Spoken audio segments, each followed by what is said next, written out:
Welcome back to Networking Unleashed, Building Profitable Connections. I'm your host, Michael Forman, and today we're diving into the intersection of personal branding, marketing, and authentic connection. Our guest is a powerhouse who has lived on both sides of the creative battlefield, advertising and marketing. She knows what it means to stand out in a saturated world, why everyone today is a personal brand, whether they realize it or not, and how to turn failure into fuel. From learning to package her services for success to helping others build visibility without sacrificing authenticity, this conversation is full of insight for anyone looking to elevate their networking game and create more profitable, purposeful connections. So grab a notebook. This is one of those episodes you'll want to revisit. So let's jump in. So I have Rhiannon Franz, that is really the expert in both of those fields. And I would like to introduce her to the podcast and see what her background is. Rhiannon, how Yeah, are you? I'm good. Thank you for today. I'm excited to talk with you and talk to your audience today. Okay. I think just a little bit about your background. Yeah, so I have worked in corporate America for 20-ish years. I work specifically in the big advertising holding companies. So if you might remember an old TV show called like Donnie Deutsch, and there was an advertising agency called Deutsch, I worked at that ad agency. If you think of like the Mad Men era, I worked in a specific department called paid media. So I worked on strategy and how to find audiences and where they're at, consumption, stuff like that. But New York, LA, Detroit, I worked on auto, I worked on entertainment, you name it, in the glamorous world of advertising, and both the positives and the negatives of that corporate career. Okay, great. That's great. So it really sounds like you have a lot of experience in the advertising and marketing fields. So let's delve right into the podcast. You come from both advertising and marketing. How do those disciplines approach networking differently, and where do they intersect? Yeah, it's an interesting question because I find that a lot of people lump it all together. There's even branding, marketing, advertising. What does that even all mean? And I find that it's so interesting how nuanced it actually is, but obviously they all work together. So a nice sort of way to think about it is your brand is what you look like your values or your colors or a brand guide. And then it would be like your mission, your values, what you stand for. That's an important component of your business. You want to always be true to those things that are core to who you are. That would be like your brand. And that is unique to every single person, but that would be like your foundational thing that you stand for. Then your marketing is how you're getting the wheels turning of what is your goals of your business and how do you get that brand in front of people? What does that message look like? And so I like to talk a lot about packaging and positioning when I talk about marketing. So it's who you're talking to, what are you trying to sell them? How are you selling that? What is that message like? And a lot of people get confused. I'm just going to talk about me. I'm going to talk about me. The difference is that's not what actually lands for a buyer. A buyer is coming to you and they want you to tell them how you're going to fix their problem. So And that's marketing. you're basically a problem solver, right? Exactly. And so your Okay. positioning and how you market yourself is totally different than your brand. Your brand is me, maybe you're talking about yourself and it's all about yourself. A lot of people make this mistake. They build a website or they build their social media talking about me. The problem is that's not what people are going to buy from you. Yeah, it should all ladder back into who you are and they want to resonate and work well with you, but your marketing should be speaking to your audience and how you're going to solve their problem. So that's marketing. And then advertising should be like after that. After you've figured out your branding, you've figured out how you're speaking to people, then you can advertise, or maybe you want to do boost a post on Instagram, or you want to do an ad that's advertising where you take money and you push out your visibility. And I find that a lot of my clients have come to me for advertising because that's obviously my background and what I know. And I'll go, okay, yeah, let's talk about your advertising. How much are you boosting posts? Are you buying Google AdWords? Are you doing these things and leaking money when you haven't done these other things first? And that's what's been able to help clients navigate these fields, because the words all sound the same, but they're actually different things and they need to be done actually in steps. Wow, very good. I see the difference now. Okay, so you believe everyone is a personal brand.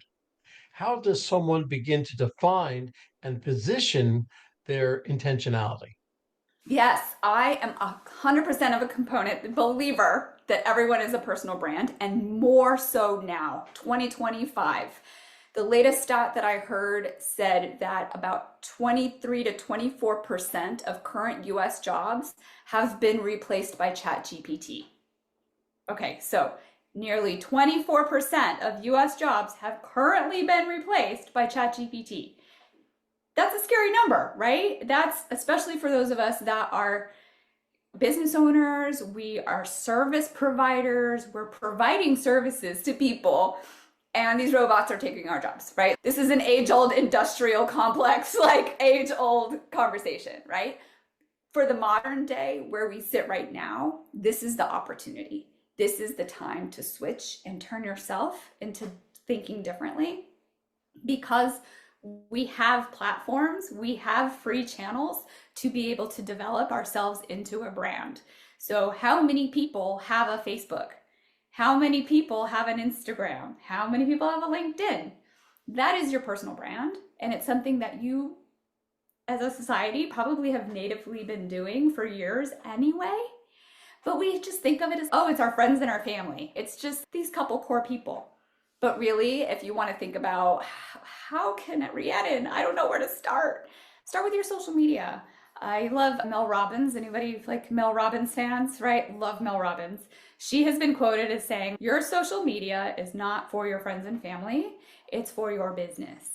So leveraging that platform to be able to speak about the things that you do, again, not me, but how you help people and the solving their pain points. And so if you start to switch yourself and switch your thinking, just a little tweak. I'm not talking about like overhaul everything and you have to hire me to do all this for you, which I would love, but you can do this yourself by thinking of yourself with a little pivot. So pivot yourself into thinking, I'm an expert in, and start talking about how, and I help people with. So just those two little phrases right there, that gives you your LinkedIn headers, your Instagram headers, that gives you the things that you need to be talking about, your cue cards. I'm an expert in, and I help you with. And those two things right there will give you two little pivots to start your social media talking about that stuff, just getting your voice out there, talking to your clients about this stuff, and turning yourself into that expert that you are. You differentiate with the different social media platforms. Like when I do LinkedIn, that's basically business. Facebook is more personal, Instagram is more for my reels and things. So, do you differentiate between the different social medias, or do you put your faith behind one or two specifically? And that is a very good question, and this is always changing. So the relevant thing that I could tell you right now, May 23rd, 2025, when we're recording this, mind you, could change in a couple months. That being said, I think the fundamental idea of, yes, LinkedIn is business is core to what it is and who the audience is. Like me, I come from corporate. That's where all my audience is, and I target my message to people on LinkedIn. I am speaking to corporate and ex-corporate experts who are trying to cash in on their expertise, right? So there I've just explained what I do and I've explained how I help them, and in a short phrase. So LinkedIn is my primary target, and I create content for LinkedIn. That being said, Instagram is now become your resume. So people are going to check your Instagram to be like, visually, is this expert legit? Are they talking about solving my problem? And give me examples, right? So Instagram is your new resume. Sounds backwards, right? Whereas LinkedIn is like your authority. So that's where you want to be leaning into this expertise that you have speaking business speak. But your Instagram is absolutely still a business platform, and people will still look at Instagram as a place for a double check or let me see what this person's really about. Facebook, I agree with you, is primarily friends and family. It's a bit of an older audience. Those of us like me, I'm Gen X millennial, like I'm a cusper. So I am definitely was one of the first people on Facebook. That being said, Facebook is still there and very relevant for a lot of my clients because they've been there a long time. And that's where the people that they know who might not hire them, but know someone who wants to hire them.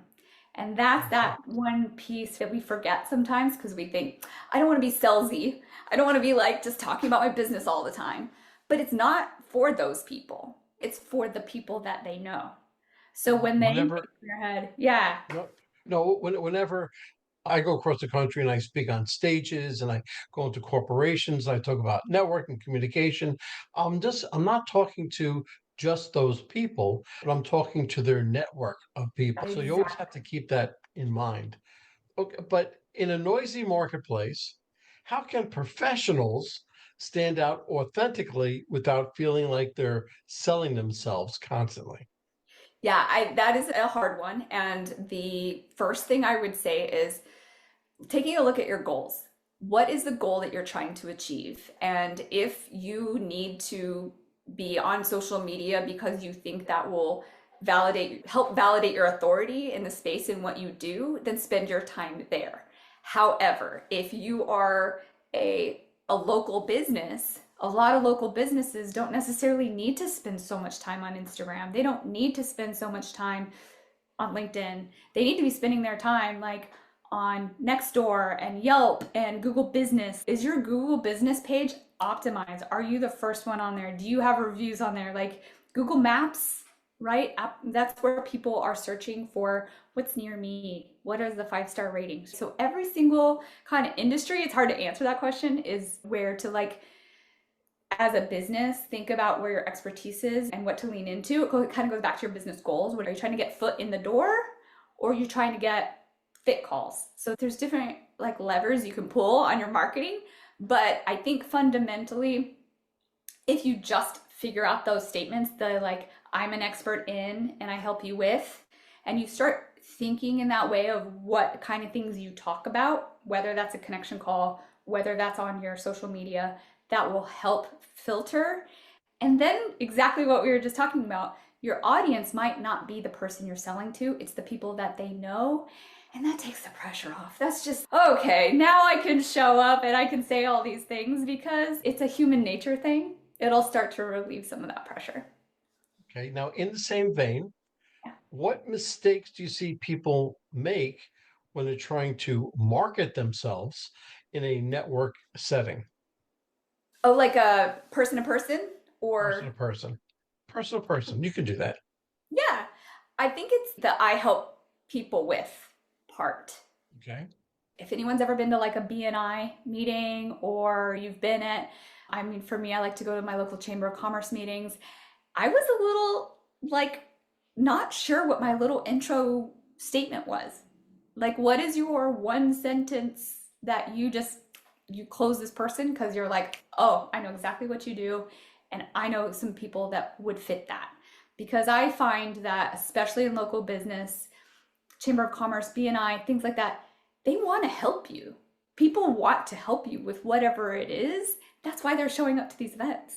It's People are very open to that. Your whole idea with a 30-second elevator speech or pitch that you were saying, it's not to say that the whole pitch. It's just to get them enough to ask you a question. Yes, Once they exactly. ask you a question, that opens it up. Yes, That opens you up to everything, and you can show your exactly. expertise, of course. Yeah. So mine is, for example, I have learned over time, this did not come easily for me, but is I help ex corporate executives build visible personal brands to cash in on their expertise. See? Okay. Perfect. That was a See, longer version, but I could shorten it. I could tweak it depending on who I'm talking to. But that was like the long version of, if somebody gives me an intro, what do you do? and I help professionals network and communicate more effectively and efficiently, thus creating more profits. There you go. That's Yes. the exact same thing. Okay. Yes. Okay. Now let's get to a little bit of the failing part of what you're going through. Can you share a time you failed at something, be it a pitch, a client, or a connection, and what you learned that changed now, how you now show up in business? This is a great question. One of the acronyms I have been told, and I love it, is failure is your first attempt in learning. You fail. So it's all a learning experience. And that for me was very hard to change that mindset shift that this is the learning process. So one of the things that I did is I didn't know what my niche was coming out of corporate.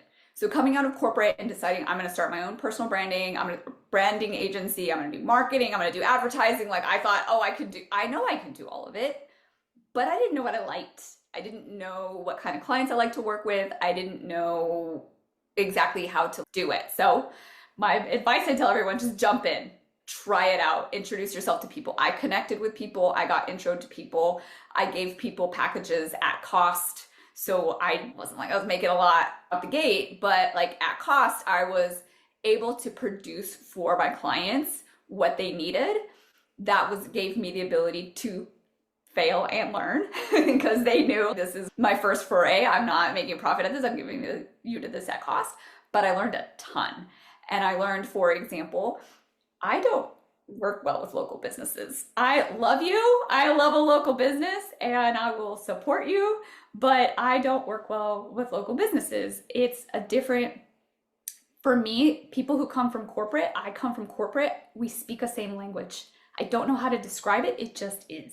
And so having worked with people who came from corporate, it just like things were rocking between us. We vibed really well together.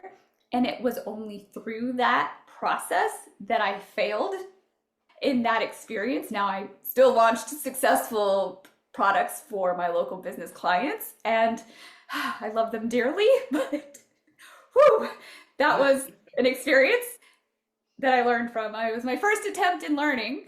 I failed. And then I decided to shift and focus specifically on people who have come from corporate, who just, we vibe, we speak the same language. You don't learn or succeed without failure. That's right. Because if what you're doing and everything's going along and you have yes men standing around you, you don't learn anything. You just keep on doing what you're doing. Whether Yeah. it's right or wrong, I don't know, but it's always much better. Now, failure, I've failed. Listen, I've been a business owner, I've worked corporate, I've done it all. And I can tell you, we don't have enough time to tell you about all my failures. So I know that failure leads to success. That's right. That's all. Okay, so what strategies have you used to package your services in a way that resonates and sells, especially in today's fast-paced, brand-driven world? I love this question because this is what I help my clients do. I have learned how to shift my mindset from trading hours for dollars to packaging expert sales. And so from that, it was a big mindset shift for me coming from corporate where I thought I have to work for this hourly rate. I have to be like a freelancer or fractional. How many people have heard that word fractional? That's a new buzzword right now. Everybody wants to be a fractional. And I'm like, you're literally trading hours for dollars. You're not selling in a strategic package.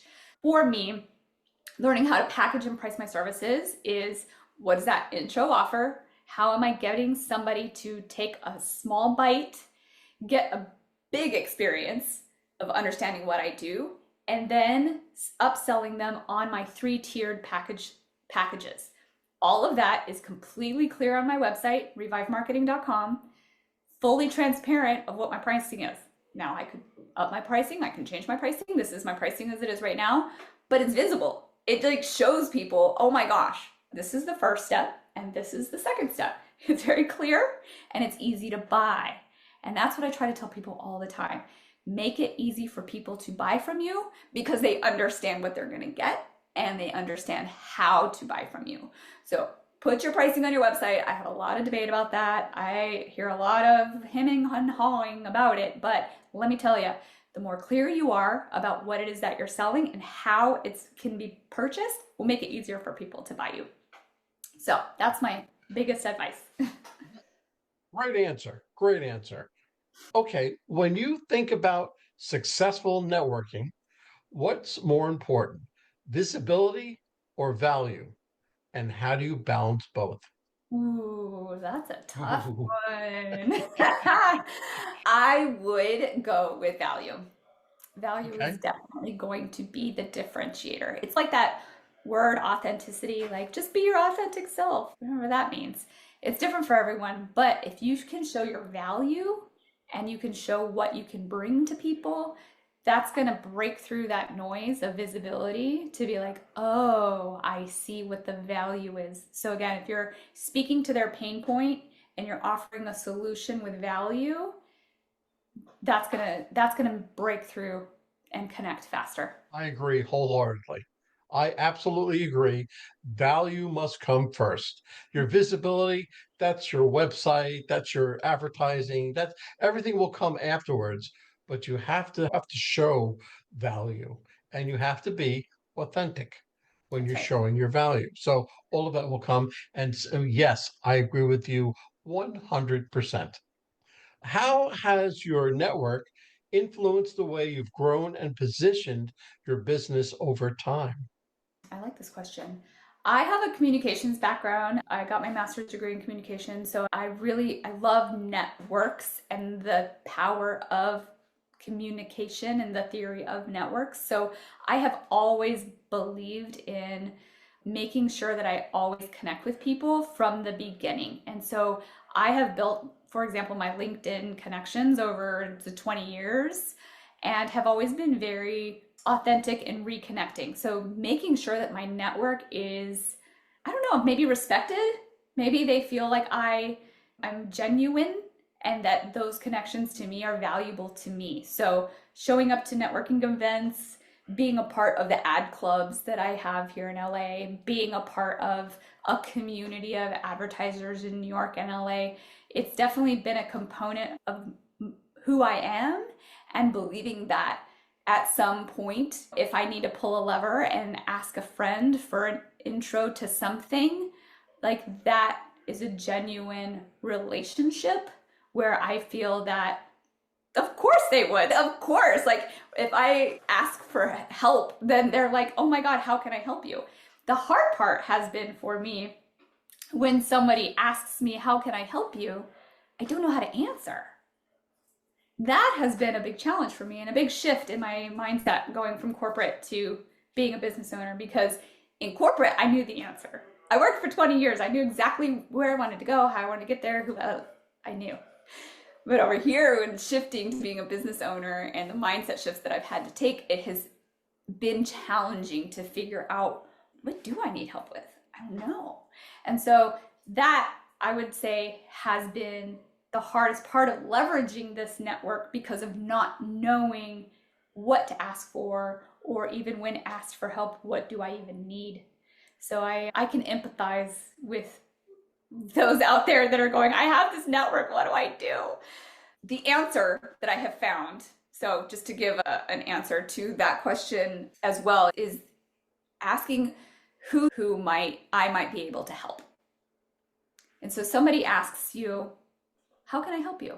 Who do you know that looks like this that I can help them? And that has at least been, I have a sticky note, I have a post-it that I've put on my computer. So when I have these connection calls, I'm like, what is the question I'm supposed to ask? And having that sticky note on my computer helped me remind me, okay, I'm supposed to ask, who do you know that looks like this that I could help? I believe in that so much so that I make it a point every week that I put two people together. Oh, Okay. I belong to the local Chamber of Commerce. I yeah. belong to a few networking groups. And what I do is, oh, this person needs a plumber, let's say. Oh, okay, perfect. I know a plumber. I know a great plumber. I'm going to introduce them like Joe. This is Jim. Jim, this is Joe. He's a great businessman. This person needs help. Have at it. Okay, and I let them go. But I make it a point that I do at least two per week Wow. because that's as I'm known as a super connector.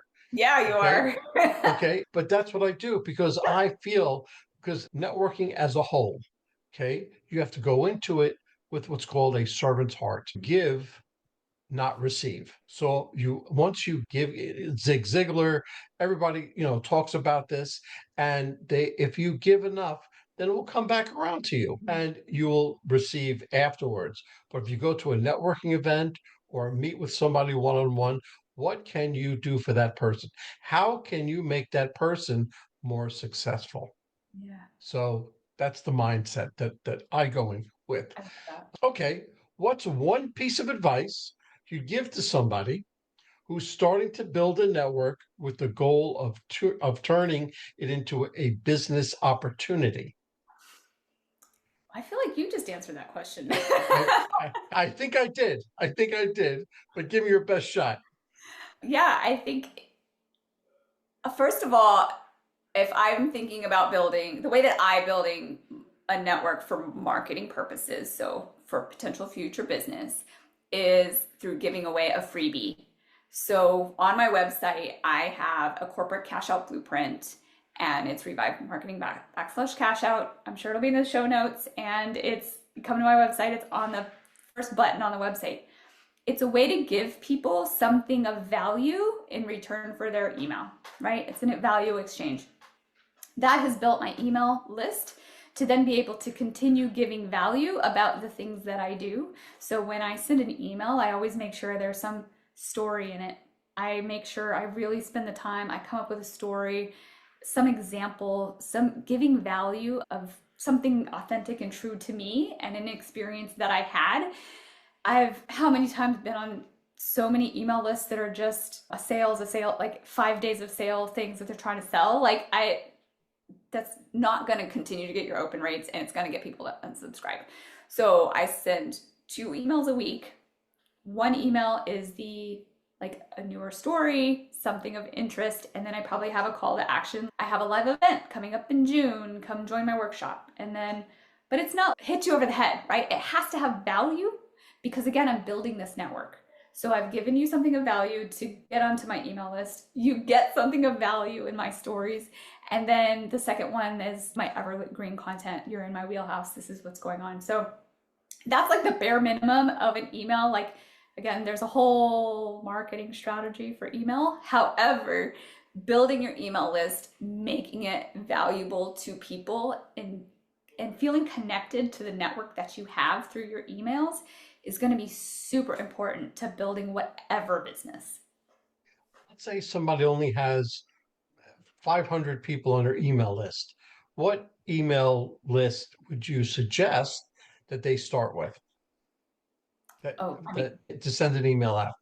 yeah, I only have about 500 on my email list, 550, something like that. A very specific niche of people, and it's growing. It's growing. But that's a good number.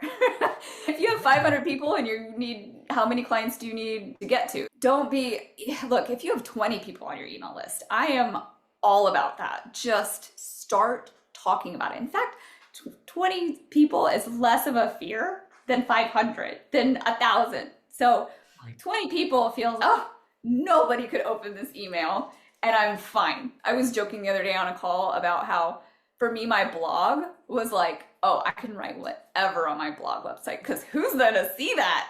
Like, I'm not pushing advertising out to that. Like, people really do have to come to my website and read my blog. So it gave me this platform to just write and start telling stories and doing stories. And then I started just taking those blogs and putting them in my email because I'm writing these stories, so why not do that? So I just would encourage people, just start writing, just start sending emails. At the US laws with all this stuff can spam, people can unsubscribe. They don't want to be on your email list, let them unsubscribe. I was a little hurt at the beginning of people I would see unsubscribed. These people unsubscribe. What format do you use? What program do you use to send out those emails? Oh, Great question. So I use a product called Flowdesk because it's pretty and I thought that it looked pretty. It wasn't really out of functionality. I like something called Kit is very good for if you're doing a lot of events I and you use have a Kit. lot of Yeah, there you go. See, if you have a lot of events, you have things coming up, Kit is very good because it's you can do workflows off of each of your events a lot easier than Flowdesk. Flowdesk is working on it. Anyway, MailChimp is free, right? For up to, I don't know, a lot of subscribers. So I MailChimp, think 500. okay. MailChimp is free up until 500. Okay, yeah. So start with free if that's where you're at. Don't pay for stuff until you feel like, okay, now I'm ready to up level or now I'm here or there. Just make it easy for yourself, make it a low barrier of entry, and just get started. Perfect. Perfect. Okay, let's bring this podcast full circle. Okay. Looking ahead, how do you see personal branding and networking evolving in the next 5 years? And how should people prepare for it? I love that question. I believe that in-person networking, personal branding is the future. We all went through a pandemic, and I call it the great reevaluation. We all went through something. We all have a pandemic story. Now we have come through that. We are ready to be back in person. We are ready to be back with people. We need that energy. We're humans. We need that connectivity. We need that networking. We need that energy. You want to be able to walk into a room at a networking event knowing that when you hand a business card to somebody, when they come to that website or when they see you, that it all matches together. I have an example of a friend of mine, Trisha. She does personal branding also. Her rebel brand, you meet her, she is just like her je ne sais quoi of who she is out. It matches for people that want that creative brander. Like that works well for her. You go to her website, you go to her social media, right? It's all that brand. And people know when they see her, and then when they see her online, they're like, that tracks. That's the person that I want. My stuff is another example. I work with a lot of ex-corporate people. You'll probably see me more in a collar, maybe a bright shirt, right? But a collar. You'll see me a little bit more in a business type of attire because I know that my audience is corporate or ex-corporate. It just goes well with my brand. It goes well with my audience. And when you all of it starts tying together, that's where you're bringing together again the networking. You're seeing me in person, you're meeting me, and when you see my personal brand online, it's all coming together. That's beautiful. That's beautiful. Rhiannon, this was such a great interview. I loved listening to your answers. Listen, if anybody wanted to get hold of you, either to be coached, to buy some of your product or whatever, what's the best way for them to get hold of you? So my website is RhiVive Marketing, and this is the tricky part. It's my name is RHI. So it's Rhiannon with RHI. So it's a play on my name, Rhiannon, RhiVive. So it's RhiVive, RHIVIVE, marketing.com. Perfect. Rhiannon, I cannot believe it, but it's over. And I thank you so much for coming on my podcast. It was a great conversation. Thank you. Well, hold on, folks. Don't go anywhere. Let me just read a few of our sponsors that we have. Struggling to reach success? Maybe it's time to quit. In Quit Your Way to Success by Rodney Davis, this reveals 27 steps to breaking bad habits that hold you back. This powerful book helps you rewire your mindset, take control of your actions, and turn setbacks into stepping stones. With real life examples, motivational quotes, and actionable lessons, especially for sales professionals. You'll gain the tools to quit, what's stopping you, and start winning. Transform your future today. So, Quit Your Way to Success by Rodney Davis, available now on Amazon. And this is a nonprofit called Revved Up Kids. This is something I believe in wholeheartedly. Revved Up Kids is on a mission to protect children and teens from sexual abuse, exploitation, and trafficking. They provide prevention training programs for children, teens, and adults. To learn more, go to revvedupkids.org. That's REVVEDUPKIDS.org. Well, that's a wrap, folks. A huge thank you to our special guest for sharing such incredible insights today. And of course, a big shout out to you, our amazing listeners, for tuning in and spending your time with us. Remember, networking isn't about being perfect, it's about being present. So take what you've learned today, get out there, and make some meaningful connections. If you enjoyed this episode, don't forget to subscribe, leave us a review, and share it with someone who could use a little networking inspiration. Let's keep the conversation going. You can find me on Apple, Spotify, YouTube, or my website, Michael. Remember, until next time, keep practicing, keep connecting, and keep building those relationships. This is Michael signing off. Take care and happy networking.